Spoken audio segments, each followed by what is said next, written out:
ஹெல்த்தியா செய்யறதுக்கு யாருக்கு தான் பிடிக்காதுன்னு சொல்லுங்க. ஆனா என்ன செய்யறதுன்னு தான் ஒரே கன்ஃப்யூஷனா இருக்கும். இதுல 3 விதமான ரெசிபி இருக்கு. கண்டிப்பா ட்ரை பண்ணி பாருங்க. ஃபர்ஸ்ட் சிமிலி தான் செய்ய போறோம். கடைசியா நம்ம பாட்டி கையாலயோ, அம்மா கையாலயோ இந்த சிமிலிய சாப்பிட்டுருக்கோம். அதோட இப்பதான் செய்ய போறோம். 1 கிலோ கேழ்வரகு மாவுல கொஞ்சமா உப்பு சேர்த்து, தண்ணிய கொஞ்சம் கொஞ்சமா சேர்த்து மாவ நல்லா எலவெலா பிசைஞ்சு வச்சுக்கோங்க. தோசைக்கல்ல நல்லா சூடு பண்ணிட்டு நம்ம அடை எப்படி தட்டுவோமோ அதே மாதிரி இந்த மாவை தட்டிக்கலாம். கண்டிப்பா நல்லெண்ணெய் ஊத்தி சுடுங்க. அப்பதான் டேஸ்ட்டும் வாசனையும் சூப்பரா இருக்கும். சுட்டு வச்ச அடைய நம்ம சூடா இருக்கும் போதே கையாலேயே நல்லா நுணுக்கி எடுத்துக்குவோம். 1/2 கிலோ அளவு வெல்லத்தை இந்த மாதிரி நல்லா உடைச்சி நம்ம நுணுக்கி வச்சிருக்க மாவோட சேர்த்து நல்லா கலந்து விட்டுருங்க. அது 1/4 கிலோ அளவு வேர்க்கடலையும் 1/4 கிலோ அளவு கருப்பு எள்ளையும் நல்லா ட்ரை ரோஸ்ட் பண்ணி ஒன்றும் பாதியமா உடைச்சி இந்த கேழ்வரகு மாவோட சேர்த்துக்கலாம். மாவு சூடா இருக்கிறதுனால இது எல்லாமே நல்லா ஒன்று சேர்ந்து வந்துடும். வெல்லமும் நல்லா கரைஞ்சி வந்துடும்.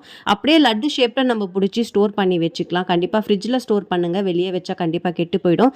தினமும் ஒரு உருண்டை சாப்பிட்டா கூட போதும். உடம்புக்கு அவ்வளோ பெனிஃபிட்ஸ் இருக்கு. கண்டிப்பா ட்ரை பண்ணி பார்த்துட்டு எப்படி இருந்ததுன்னு சொல்லுங்க. வழக்கமா கீரை வாங்கினா என்ன செய்வோம்? ஒன்று கடையல் செய்வோம், அப்படி இல்லைன்னா பொரியல் செய்வோம். இந்த மாதிரி ஒரு தடவை ஈவினிங் ஸ்நாக்ஸ் ட்ரை பண்ணி பாருங்க. சாப்பிட்றதுக்கு டேஸ்ட் அவ்வளோ அல்டிமேட்டாகவும் டிஃப்ரெண்ட்டாக இருக்கும். 1 கப் அளவு கடலைப்பருப்பு, அதிலே 1 கப் அளவு உளுத்தம்பருப்பு, ரெண்டுத்தையும் நல்லா கழுவிட்டு 2 மணி நேரம் போல் தண்ணியில் ஊற வச்சு எடுத்துக்கோங்க. ஊற வச்சதை சுத்தமாக வடிச்சிட்டு தண்ணி எதுவுமே இல்லாமல் நம்ம மிக்ஸி ஜாரில் சேர்த்துக்கலாம்.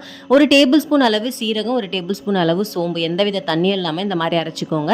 இப்போ தேவையான அளவு உப்பு, கொஞ்சமாக பெருங்காயத்தூள், காரத்துக்கு ஒரு 2 பச்சை மிளகாய் சேர்த்துக்கலாம். எந்த கீரை இருந்தாலும் எடுத்துக்கோங்க. நான் இன்னைக்கு பாலக்கீரை ஆட் பண்ணியிருக்கேன். கொஞ்சமாக மஞ்சத்தூள் சேர்த்து எல்லாத்தையும் நல்லா மிக்ஸ் பண்ணி நல்லா சூடாக இருக்கிற எண்ணெயில் மிதமாக வச்சுட்டு வடையை இந்த மாதிரி தட்டி நீங்கள் போட்டு நல்லா கோல்டன் ப்ரௌன் ஆனதுக்கப்புறம் எடுத்திங்கன்னா ஒரு சூப்பரான ஈவினிங் ஸ்நாக்ஸ் ரெடி ஆயிடுச்சு. சொன்னா நிஜமா நம்ப மாட்டீங்க. இந்த ரெசிபி உங்களை மாதிரியே சரியான ஸ்வீட் அண்ட் சாஃப்ட்டுங்க. 1 கப் அளவு ரவை எடுத்துக்கோங்க. கூடவே 2 ஏலக்காய், 1 முட்டையை உடச்சி ஊற்றிக்கலாம். ஸ்வீட்னஸ்க்கு நாட்டு சக்கரை எடுத்துருக்கேன். நீங்கள் வேணுனாலும் வெல்லம், அப்படி இல்லைனா சக்கரை எடுத்துக்கலாம். 2 பீஸ் அளவு தேங்காய் சேர்த்து நல்லா கலந்து விட்டுருங்க. மிக்ஸி ஜாரில் தண்ணி விட்டு நல்லா தோசை மாவு பதத்துக்கு அரைச்சி எடுத்துக்கோங்க. 1 சிட்டிகை உப்பு, 1 சிட்டிகை அளவு சோடா மாவு சேர்த்து நல்லா கலந்து விட்டுருங்க. அவ்வளோதாங்க, பேட்டர் ரெடி ஆச்சு. சூடாக இருக்கிற தோசை தவால மெல்லிசா ஊற்றாமல் இந்த மாதிரி தடிம்னா ஊற்றி கீ அப்படி இல்லைனா நெய்யை நல்லா தளர ஊற்றி மூடி போட்டு வேக வைங்க. அப்போ தான் இந்த மாதிரி ஹோல்ஸாக வரும். அப்படியே மேலே துருவின தேங்காவை சேர்த்துட்டு எடுத்திங்கன்னா போதும். சூப்பரான ரவா ஸ்நாக்ஸ் ரெடி ஆயிடுச்சு. இந்த ஸ்நாக்ஸ் சாப்பிட்றதுக்கு செம்ம டேஸ்டியாக இருக்கும். அப்படியே ஸ்பாஞ்ச் போலவே இருக்கும். மறக்காமல் இந்த ரெசிபியை நீங்கள் ட்ரை பண்ணி பாருங்கள். பிடிச்சிருந்தா உங்கள் ஃப்ரெண்ட்ஸ் அண்ட் ஃபேமிலிக்கு தட்டி விடுங்க. இதோட நான் நெக்ஸ்ட் வீடியோவில் சந்திக்கிறேன். பாய்.